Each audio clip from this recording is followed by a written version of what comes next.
Ces jeunes scientifiques ont des sujets de recherche parfois surprenants. Je vais parler des hommes chauves-souris. Ils se promènent avec des objets non moins intrigants. C'est un petit jouet d'une espèce de poisson qu'on appelle le sélacanthe. Ils ont plus d'un tour dans leur sac.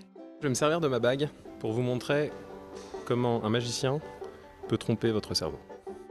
Et ils disposent de 3 minutes chrono pour convaincre le jury de FameLab qu'ils sont les jeunes scientifiques les plus charismatiques du moment.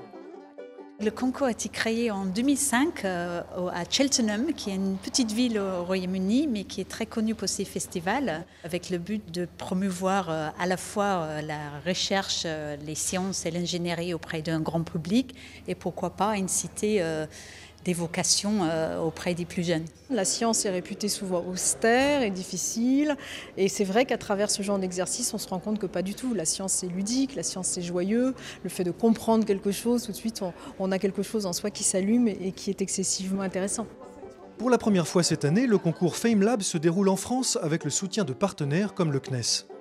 Après avoir remporté les sélections régionales, les 10 finalistes ont eu l'occasion de suivre une masterclass sur la communication scientifique au CERN à Genève. Il y a eu des ateliers d'expression corporelle, d'expression orale, de comment faire un pitch, comment placer son sujet, comment utiliser des mots simples mais précis.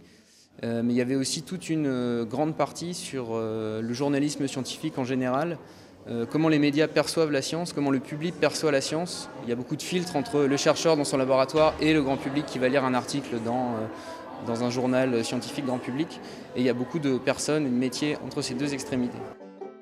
Cette fois-ci, il est 20h. David Lowe, le présentateur scientifique de l'émission On n'est pas que des cobayes, vient de rejoindre les finalistes pour animer la soirée.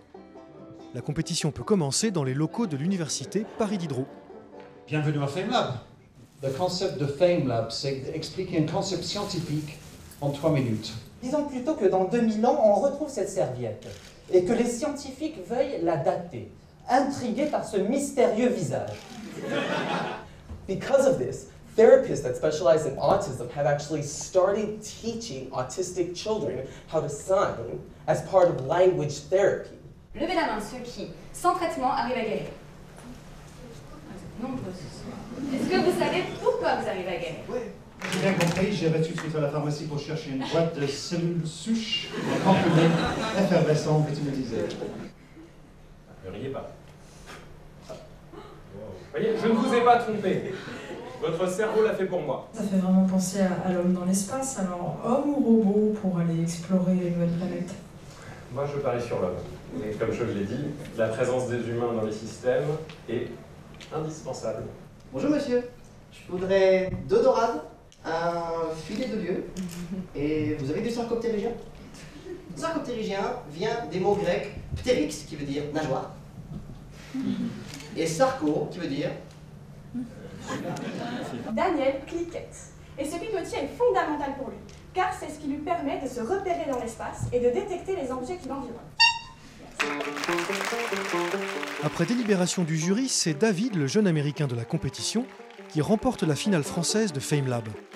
Il remporte aussi une invitation pour assister au lancement du cargo européen, la TV5, à Toulouse. Son secret?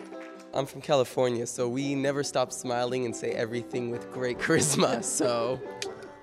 David, son sourire et ses talents d'orateur sont maintenant attendus en Angleterre pour participer à la finale internationale qui aura lieu les 3 et 4 juin prochains.